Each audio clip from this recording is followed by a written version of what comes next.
Hello बच्चों, let's read the question first. And the question says, two casks A and B were filled with two kinds of sherry mixed in the cask A in the ratio of 2:7 and in the cask B in the ratio of 1:5. What quantity must be taken from each to form a mixture which shall consist of 10 liter of one kind and 45 liter of other kind? तो इसका की concept लिखेंगे। सबसे पहले हमारे पास की concept क्या होगा। इस क्वेश्चन में आपको टू कास्ट दिए गए हैं। सपोज ये आपके पास फर्स्ट कास्ट है, ये आपके पास सेकेंड कास्ट है। इसमें जो आपका मिक्सचर है वो 2:7 की फॉर्म में है, इसमें आपका 1:5 की फॉर्म में है। तो आपको यहाँ से कुछ मिक्सचर फाइंड निकालना है और यहाँ से कुछ मिक्सचर निकालना है। तो हम मान लेंगे कि इस फर्स्ट वाले कास्ट में से जो हमने मिक्सचर निकाला है वो y लीटर निकाला है, और हम मान लेंगे कि सेकेंड वाले बी कास्ट में से जो हमने निकाला है वो z लीटर निकाला है। तो आपको इस y और z का यूज करते हुए इक्वेशन बनानी है और फिर इसको सॉल्व करना है। सेकंड, आपको इसमें यह ध्यान रखना है कि अगर आपके पास कोई एक कास्ट है जिसमें आपका x रेशो y की फॉर्म में मिक्सचर है और आप इसमें से कुछ मिक्सचर निकालते हो, सपोज आपने इसमें से u लीटर मिक्सचर निकाला, तो उस u लीटर में जो आपका फर्स्ट काइंड का मिक्सचर होगा उसका प्रोपोर्शन होगा x/x प्लस y। ये आपका फर्स्ट वाले का मतलब आपने जो u लीटर निकाला उस u लीटर में जो फर्स्ट वाले का प्रोपोर्शन है वो x/x plus y into you होगा। ये आपका फर्स्ट काइंड वाला है। और अगर आप सेकेंड काइंड वाले की बात करते हो u लीटर में, तो सेकेंड काइंड वाला आपका कितना हो जाएगा, वो आपका y/x प्लस y प्रोपोर्शन हो जाएगा u का। मतलब आपके पास जो फर्स्ट काइंड का लिक्विड है या फिर आप कह सकते हो कोई भी मटेरियल है फर्स्ट काइंड का, वो होगा जो इसका आपको रेशो गिवन है डिवाइड बाय में total ratio of you mixture. और इसी तरह जो सेकंड काइंड का होगा उसमें सेकंड काइंड का जो आपको रेशो में गिवन है divide by total into you litre. तो इस तरह से आपको इनका प्रोपोर्शन लेना, आप रेशो से प्रोपोर्शन निकाल सकते हो। जैसे कि आपने जो ये फर्स्ट ए कास्ट है इसमें से अगर आपने y लीटर निकाला है, तो इस y लीटर के अंदर जो फर्स्ट काइंड का है, फर्स्ट काइंड का मिक्सचर है वो होगा 2/9 ऑफ y, और जो सेकेंड काइंड का होगा वो होगा 7/9 ऑफ y।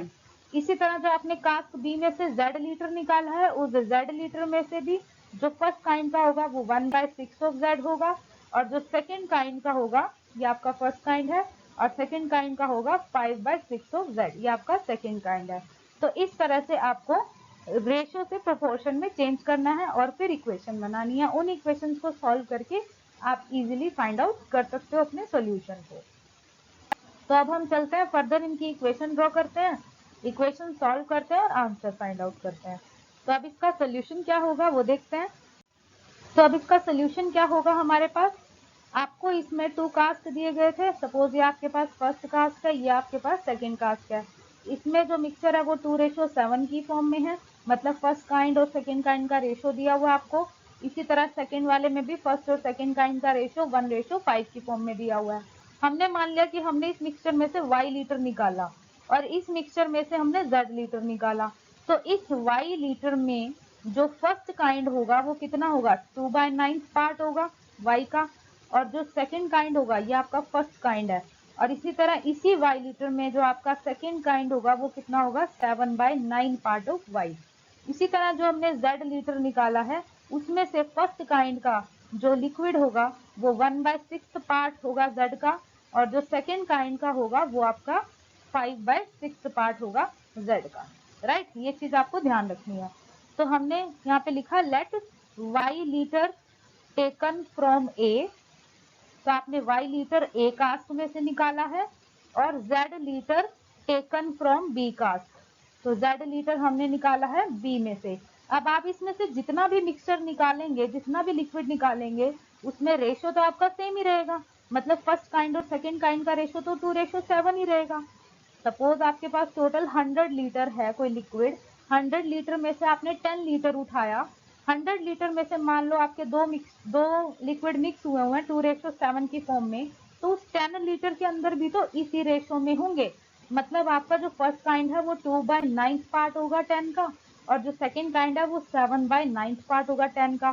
तो सेम यही रूल आपको इस क्वेश्चन में भी अप्लाई करना है। ये आपका रफ वर्क है, राइट।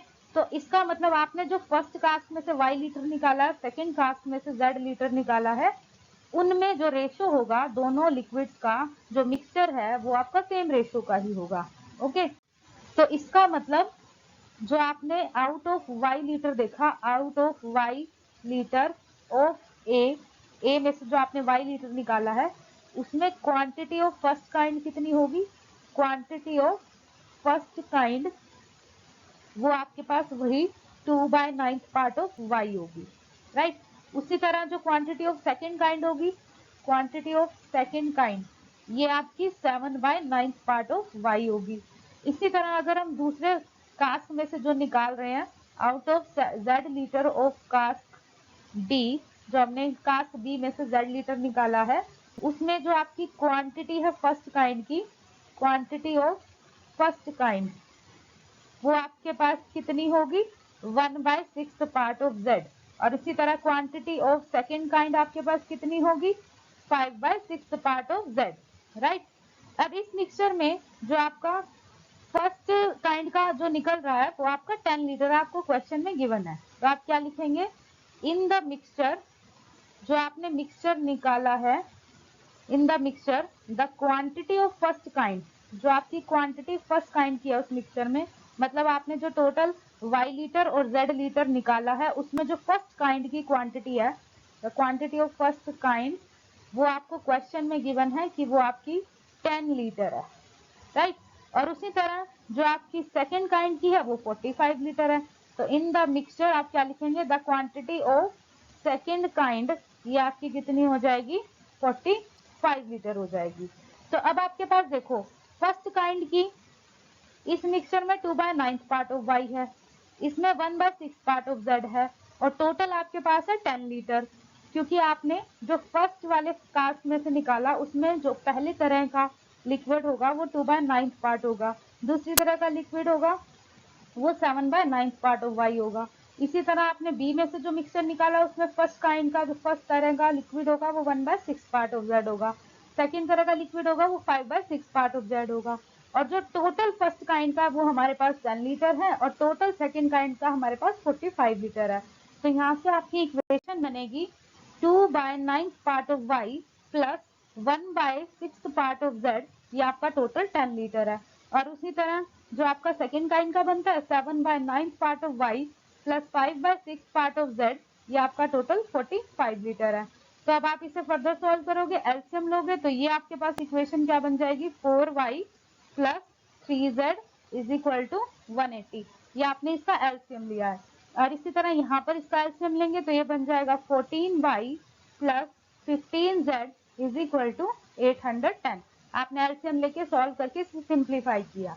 अब इसे फर्दर सॉल्व करेंगे, अगर हम फर्स्ट इक्वेशन को 7 से मल्टीप्लाई करवा दें, ये जो आपकी फर्स्ट इक्वेशन है इसे मल्टीप्लाई करवा दें 7 से, और जो ये आपकी सेकेंड इक्वेशन है इसे मल्टीप्लाई करवा दें 2 से, तो हमारे पास ये क्या बन जाएगा, 28y plus 21z is equal to 1260। और इसी तरह नेक्स्ट बनेगी 28y plus 30z is equal to 1620। अब हम इन्हें करेंगे सब्ट्रैक्ट, तो सब्ट्रैक्ट करने पे आपको पता है इनके साइन चेंज हो जाएंगे, ये हमने सब्ट्रैक्ट किया, ये साइन आपके हो गए चेंज, तो ये आपके पास कैंसिल, ये बन जाएगा -9z is equal to -360। Again minus से माइनस कैंसिल, z की वैल्यू आपके पास आ जाएगी 40 लीटर। इसका मतलब आपने जो कास्ट बी में से लिक्विड निकाला था वो 40 लीटर निकाला था। अब आपको z की वैल्यू मिल चुकी है, अब आपको y की वैल्यू चाहिए, तो 3 टाइम फर्स्ट इक्वेशन में पुट करवा देते हैं z की वैल्यू, तो यहाँ से आपको y की वैल्यू मिलेगी, ये आपके पास आ जाएगी 180 माइनस 120, तो आपके पास y आ जाएगा 60/4 मतलब कि 15 लीटर। तो आपके पास y कितना आ गया, 15 लीटर। मतलब आपने जो कास्ट A में से लिक्विड निकाला था y लीटर वो 15 लीटर था, और जो B में से निकाला था आपने वो आपका 40 लीटर था। तो यही आपका फाइनल आंसर हो जाएगा। I hope you understood well. Best of luck. Thank you.